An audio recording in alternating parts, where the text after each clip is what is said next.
Milord, वो मेरी सासू माँ बीमार रहती थी तो मंदिर वालों ने कहा कि 11,000 रुपया दो, पूजा कराओ फिर देखो। तो पूजा कराई और सासू माँ टपक गई। चलो वो तो अच्छा हो, लेकिन 11,000 भी गए। Mister Kanjilal ji Mehta. Yes sir. हमें बताया गया है कि आप अपना केस खुद डिफेंड करेंगे। हाँ जी, मेरे पास कोई दूसरा रास्ता ही नहीं है मिलॉर्ड। सारे के सारे वकील डरे हुए हैं तो मजबूरी में ये केस अब मुझे ही लड़ना पड़ेगा। My lordship, it's a baseless appeal. एक publicity stunt. There is no cause for action which can be proved in court. So I suggest, under Order 7, Rule number 11 of the Code of Civil Procedure, this case be straight away dismissed for want of cause of action.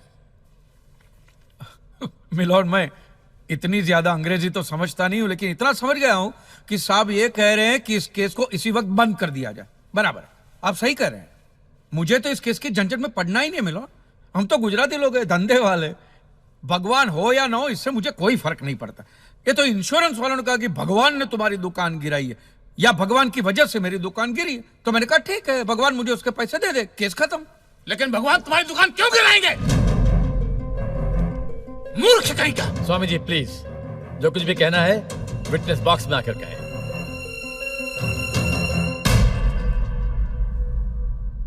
एतस्पातिकिं क्षम्यताम्, एतस्पातिकिं क्षम्यताम्।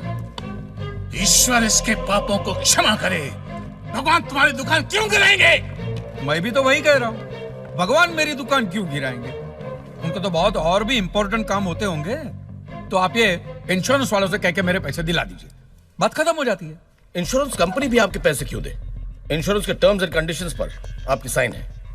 Exhibit number 1 sir. बस तो milord, फिर मुझे भगवान को ही पकड़ना पड़ेगा। तो फिर बुलाइए वो राम जी, शिव जी, गणपति, जिससे भी आपकी पट्टी हो। कीजिए हड़गुम्बा तांडव बिंडो करके उधर। मूर्ख! मोक्ष की प्राप्ति होती है तभी भगवान मिलते हैं। तेरे जैसे तुच्छ मनुष्य के लिए भगवान धरती पर नहीं आएंगे। होंगे तो आएंगे ना महाराज। अरे क्या इतना लाखों का टर्नओवर है आपका, और थोड़ा ही सेटलमेंट करना, कर दीजिए। मैं तो कैश डिस्काउंट भी दूंगा। Real such. I object my Lord. भगवान की सेवा कार्य को धंधा कह रहे मिस्टर कांजी? बिजनेस? हाँ, ये बिजनेस ही है मिलॉर्ड, बिल्कुल बिजनेस है ये। किसी भी धर्म स्थल पे जाइए तो सबसे पहले पार्किंग का पैसा दो, फिर वो छोटी लाइन, स्पेशल लाइन में खड़े रहने का पैसा, फिर फूल, चद्दर, कैंडल खरीदने का पैसा, और दान पेटी बिल्कुल मूर्ति के सामने ही रखते, जैसे सर झुका पैसा डालना पड़ता है। और ये लोग तो भगवान के प्रसाद के लड्डू का भी पैसा लेते हैं मिलॉर्ड। जिस तरह म्यूजियम में मोम का पुतला दिखाकर पैसे लिए जाते, बस मंदिर में पत्थर का पुतला दिखाकर पैसे ले लेते। और पुजारियों की तो सैलरी भी होती है, इनकी छोटी है, उनकी बड़ी है। और आपको तो इनकम टैक्स में भी बेनिफिट है कि नहीं है? तो फिर इसमें सेवा कहां से आए? और मिलॉर्ड, ये तो ऐसा धंधा है जिसमें कभी भी रिसेशन नहीं आता। नहीं, उल्टा रिसेशन में तो इन लोगों का धंधा डबल हो जाता है। हे भगवान, भाई भगवान, हो भगवान। रिलैक्स। चलो मान लीजिए कि ये लोग धंधा करते हैं, फिर भी आपको पैसे क्यों दे? इंश्योरेंस में आप प्रीमियम भरते, इसलिए आप इंश्योरेंस से पैसे मांग सकते हैं, लेकिन मंदिर वाले आपको पैसा क्यों दे? क्योंकि मैंने इनके मंदिरों में भी प्रीमियम भरे हैं महाशय। What nonsense? ये मुझे विश्वास था आप मेरी बात का विश्वास नहीं करेंगे, इसलिए मिलॉर्ड मैं सारे प्रूफ साथ लेकर ही आया। ये देखिए, ये सब रिसीट मिलॉर्ड उस प्रीमियम की है जो मैं पिछले 18 सालों से भरते आ रहा हूँ, मेरी वाइफ के कहने की वजह से। ये देखिए, पहला प्रीमियम मैंने भरा था 1501 रुपये का। साउथ में बहुत बड़ा मंदिर है, उसमें मैंने पैसे भरे थे। देखिए, फिर ये देखिए, हर साल 1000 रुपए भर रहा हूँ आपके गणपति के स्टॉल में। देखिए, उसे स्टॉल नहीं मंडप कहते हैं। मिलॉर्ड, वो मेरी सासू माँ बीमार रहती थी तो मंदिर वालों ने कहा कि 11,000 रुपया दो, पूजा कराओ फिर देखो। तो पूजा कराई और सासू माँ टपक गई। चलो वो तो अच्छा हो, लेकिन 11,000 भी गए, और एक भी रुपया रिफंड का नहीं दिया उन्होंने मुझे। फिर ये देखिए, ये मस्जिद का चंदा, दरगाह की चद्दर, चर्च की कैंडल, फकीर की झोली, बाबा की अगरबत्ती, माँ की चुंदड़ी, टोटल में 10-10.5 लाख रुपया इन सारी दुकानों में भर चुका हूं। बस क्या दुकान लगा रखा है? इसे मंदिर कहते हैं, मंदिर।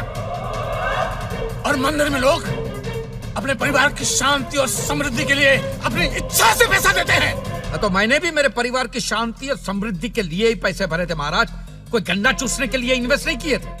लेकिन आपके भगवान ने मेरी शांति उखाड़ के फेंक दी, क्योंकि भूकंप तो मिलोट सिर्फ भगवान ही ला सकते, इंसान के बस की तो बात है ही नहीं। तो मुझे बताइए, मेरा हक नहीं बनता भगवान से पैसे वसूलने का? मिस्टर कांत जी, आपका झगड़ा भगवान से ना, तो डायरेक्ट भगवान से पैसे मांग लीजिए ना, मंदिरों के पास क्यों मांग रहे हैं? वकील साहब, आपके घर में बिजली या इलेक्ट्रिसिटी कौन सी कंपनी की आती है? रिलायंस की ना। तो घर में जब कभी भी बिजली का प्रॉब्लम होता है तो आप रिलायंस की ऑफिस में ही फोन करेंगे ना, सीधे अनिल अंबानी को तो नहीं बुलाएंगे ना। अनिल भाई आओ, लाइट गई। अनिल भाई आओ, लाइट गई। साइलेंस। आप कहना क्या चाहते हैं? What do mean? ये जो साधु यहाँ है, ये जो पंडित जी यहाँ है, ये क्या भगवान के ऑफिसर्स है? नहीं, ये लोग ऑफिसर्स नहीं है भाई। ऑफिसर तो पढ़े लिखे लोग होते हैं, ये लोग तो देखो मुंह देखो, सेल्समैन है मिलोड, सेल्समैन। भगवान के कलेक्शन एजेंट है, क्योंकि इन्होंने भगवान की फ्रेंचाइजी ली। न्यायाधीश महोदय, ये मनुष्य नास्तिक है। जो ये कह रहा है उसका ज्ञान स्वयं से नहीं है, परंतु हम तो साधु हैं, इसे क्षमा कर देते हैं। लेकिन इस अधम पाप के लिए दुनिया इसे कभी माफ नहीं करेगी। तेरा घर से निकलना कठिन हो जाएगा अगर भगवान के विरुद्ध कुछ भी कहा तूने। मैया मोरी, ये आपको मेरी चिंता हो रही है कि मिलोड के सामने मुझे चेतावनी दे रही हैं? हमें जीव मात्र की चिंता है। तो फटाफट पैसे निकाले, बात खत्म कीजिए फिर। My Lord, this is enough. ये डोनेशन रिसीट्स है, जनरल सबमिशन। भगवान और मेरे क्लाइंट के बीच कोई एजेंसी एग्रीमेंट नहीं है। कांत जी बेतु की बात कर रहे हैं, इतनी छोटी सी बात के लिए भगवान पर केस नहीं हो सकता। छोटी बात मिलोड, ये छोटी बात नहीं है। वो दुकान मेरा सब कुछ है, मेरी रोजी रोटी, मेरे बीवी बच्चों का सहारा वो दुकान है। और एक एक रुपया जोड़ के दिन रात की मेहनत के बाद मैंने वो दुकान बनाई थी। आज वहां पे सिर्फ जमीन का टुकड़ा रह गया है, वो भी कोई लेने को तैयार नहीं है। ये मंदिर वाले कहते हैं श्रद्धा से दान दो, आपका कभी बुरा नहीं होगा। और इंश्योरेंस वाले कहते हैं टाइम पे प्रीमियम दो, बुरा हुआ तो हम है ना।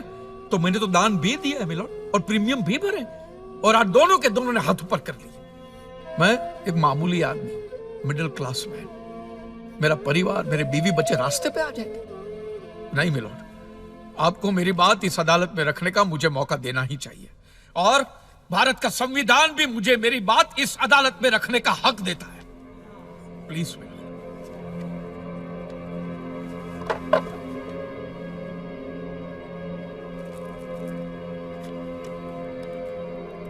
एक मिडिल क्लास बिजनेसमैन के लिए 1 करोड़ रुपए बहुत बड़ी रकम होती है, और खास तौर से सवाल जब उसके सर्वाइवल का हो। इसलिए यह अदालत कांजी लाल जी के मुकदमे को एक्सेप्ट करती है।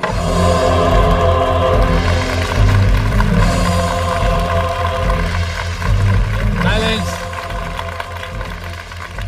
और सारे एविडेंस और आर्गुमेंट्स को अच्छी तरह एग्जामिन करने के बाद यह फैसला देगी कि मिस्टर कांजीलाल को इनके पैसे मिलेंगे या नहीं। अगर मिलेंगे तो कौन देगा, इंश्योरेंस कंपनी या फिर मंदिर? Court is adjourned for the day.